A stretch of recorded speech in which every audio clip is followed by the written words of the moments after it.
Veeduría Nacional de la Participación y Acción Comunal. Me encuentro con... Edgar Alberto Ordóñez. ¿Dónde nos encontramos el día de hoy? Estamos aquí en las oficinas de Origen Alma de Letras. De acuerdo. Cuénteme por favor un poco qué es eso de Origen. Orígenes es un libro, pertenece a una trilogía. La primera versión se llama Mañana de Carnaval. Mañana de Carnaval son tres canciones, tres estándares de jazz.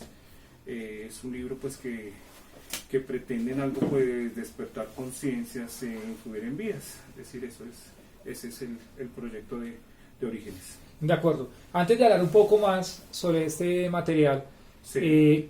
cuénteme por favor un poco sobre usted.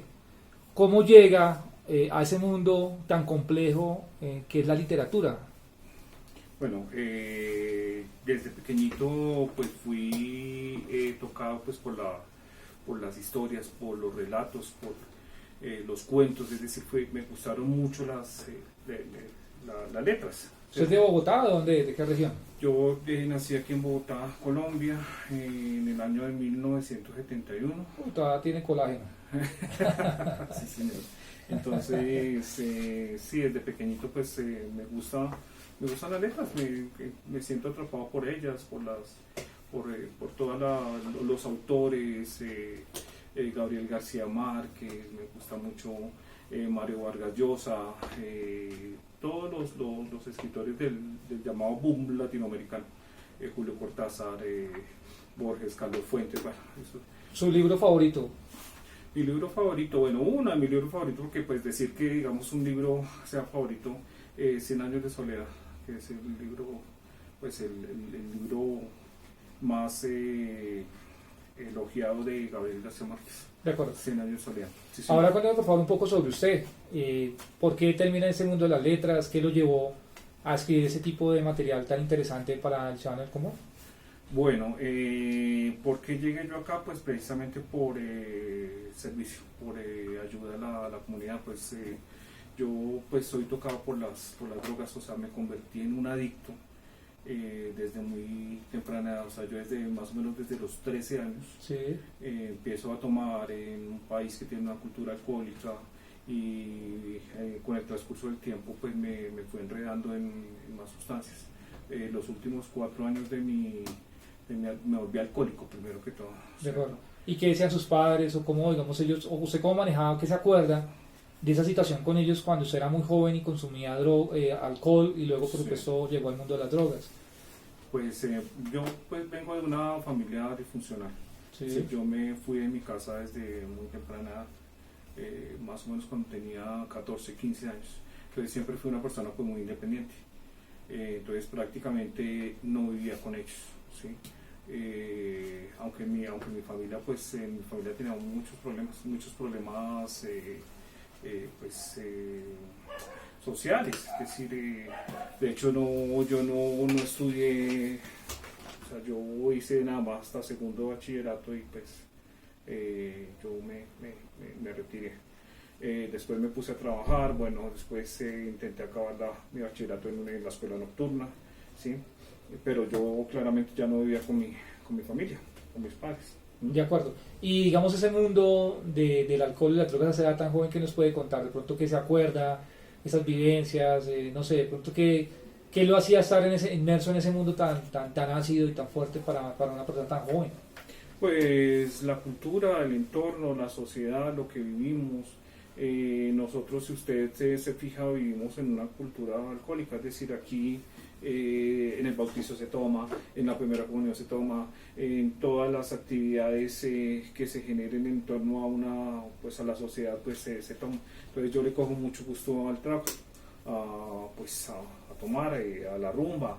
Me gustaba mucho la música. ¿Qué tipo de música? Bueno, me gusta mucho más la música flantillana, salsa, sí, de hecho me volví inclusive coleccionista de música, bueno, eso me gustaba mucho. Pero creo una atracción muy fuerte por la rumba. Sí. Entonces, durante mucho tiempo, imagínense, empiezo a tomar desde los 13 años, ¿sí?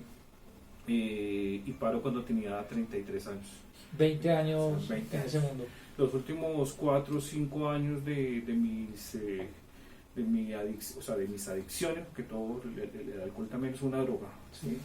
De mis adicciones pues lo mezclo con otras sustancias, es decir, ya como ya lo último me emborrachaba tan rápido, entonces empiezo a utilizar marihuana, empiezo a utilizar cocaína, ¿sí? Claro, utiliza esas sustancias para que no el efecto del alcohol no le haga daño, ¿sí? Es correcto. ¿Qué pasa en este momento? ¿Qué está pasando en este momento? Es decir, la cocaína es algo común, es decir, por eso es que se vende tanto, por eso es que se consume tanto en todos los países del mundo, se mezcla mucho con las sustancias alcohólicas, es decir, cuando usted está muy borracho, usted sencillamente pues un pase y eso lo nivela, entre comillas, ¿sí? Por eso es que la cocaína o sea, los niveles que lo saca de ese trance, que lo ingresa al alcohol y vuelve como un estado natural, entre comillas, ¿sí? Sí, lo dejan, o sea, lo despierta. La sustancia está hecha pues con un estimulante muy fuerte. Entonces, al usted aspirar cocaína, pues lógicamente queda otra vez en estado consciente, entre comillas, ¿sí? Eso es uno de los efectos de la cocaína. La marihuana pues genera un efecto contrario, es decir, ya es más relajante. Sí. La cocaína es estimulante. Entonces eso y eso pues se vuelve casi que común en estos tiempos. Es decir, es muy difícil que una persona en este momento sea solamente alcohólico. Se combinan las sustancias.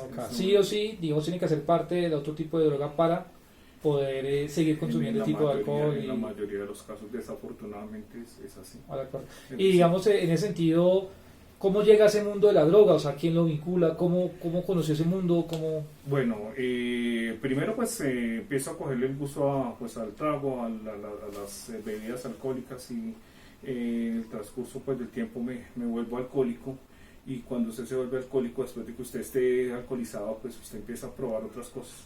Es fácil, la droga anda por todos lados. O sea, la droga usted la consigue en este momento en cualquier parte de la ciudad, en cualquier ciudad del mundo. O sea, en cualquier bar, en cualquier discoteca hay redes. Por eso es que pues se vende tanto, ¿cierto? Entonces es muy fácil enredarse, muy fácil.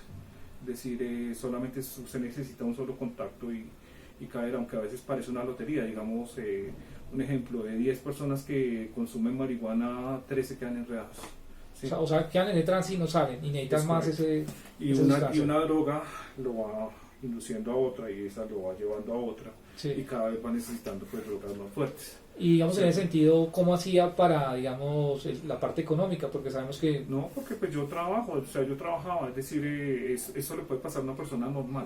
Autosostenible. Claro, sí. Okay. Una persona normal le puede pasar eso,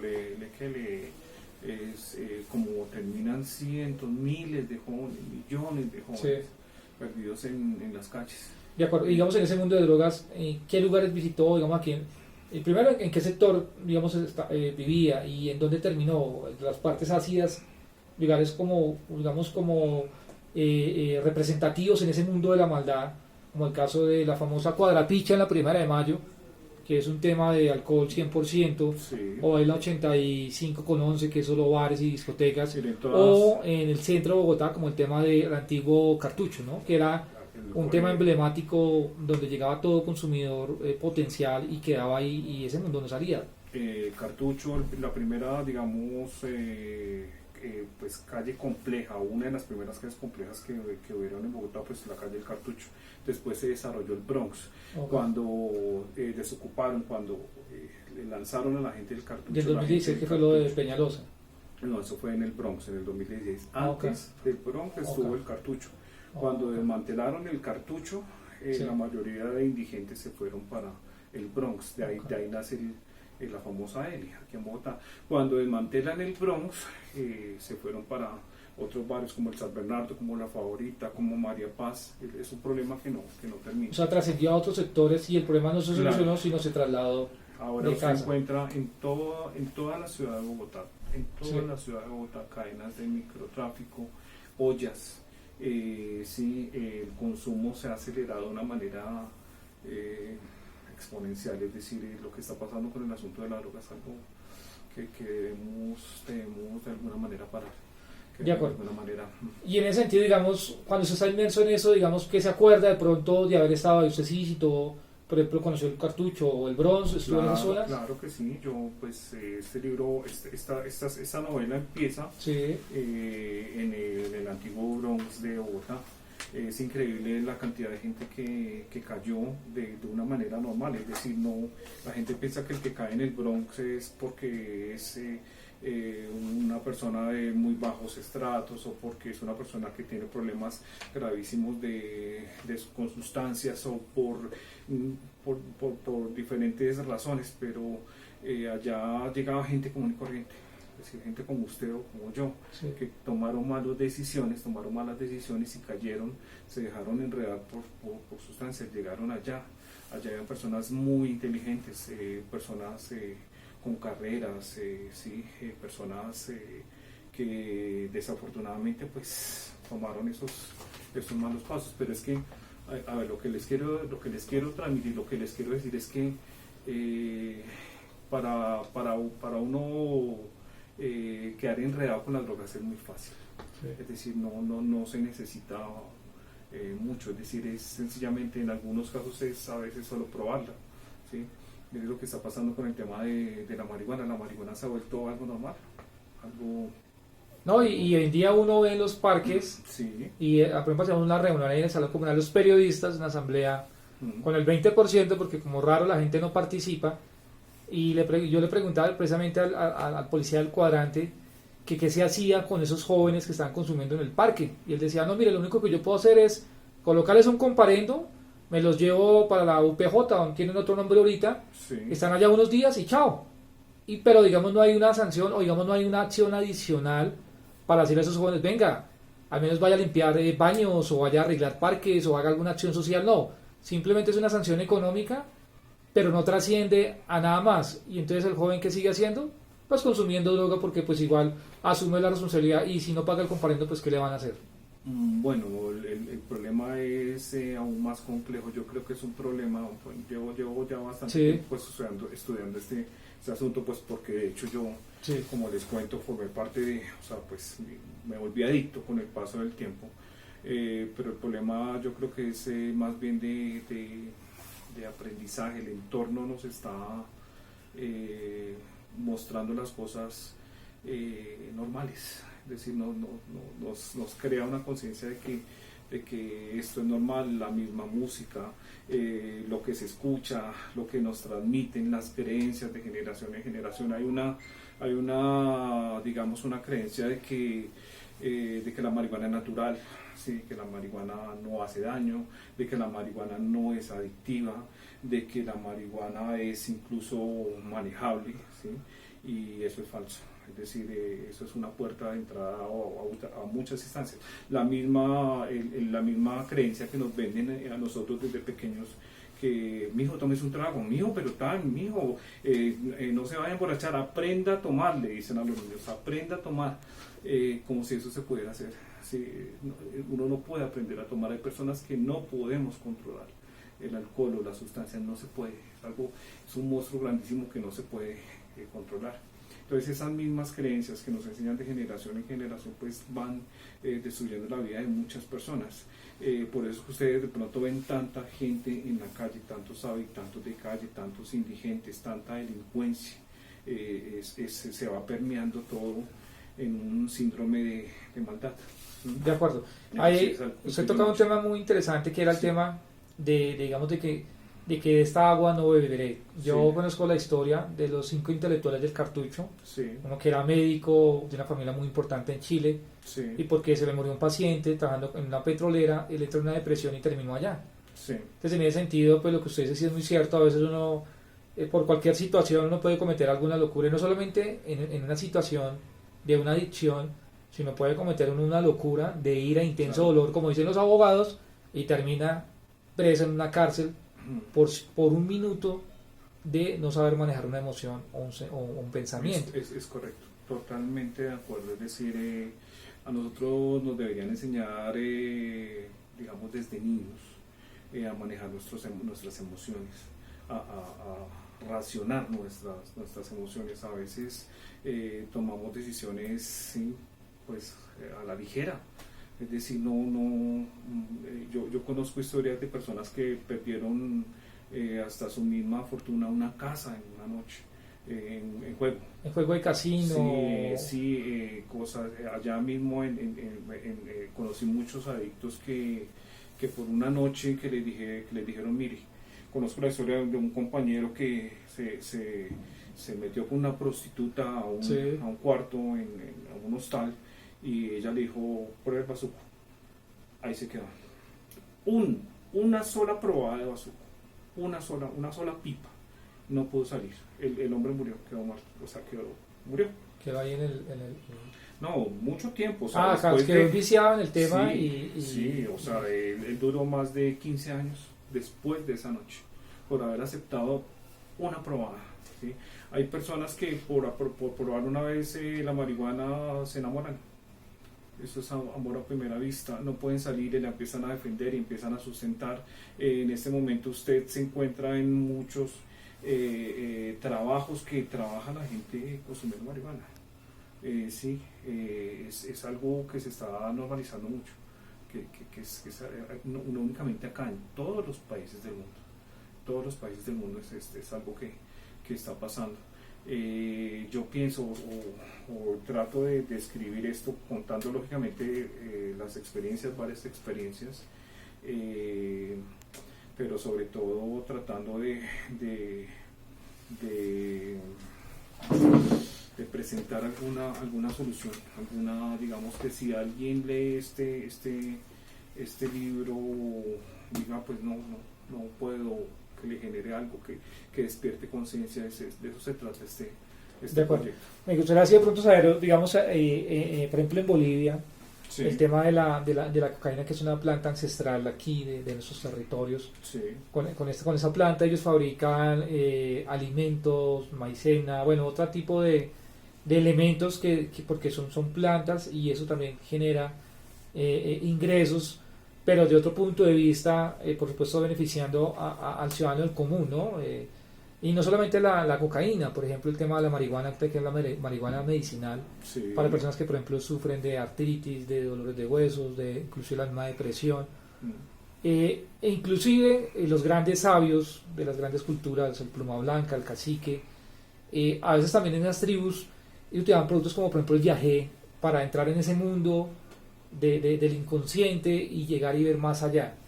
De pronto, desde su punto de vista, ¿cómo ve esa versión de esa droga mal utilizada o mal aplicada en la cotidiana de ese ser humano para satisfacer otro tipo de deseos y pasiones?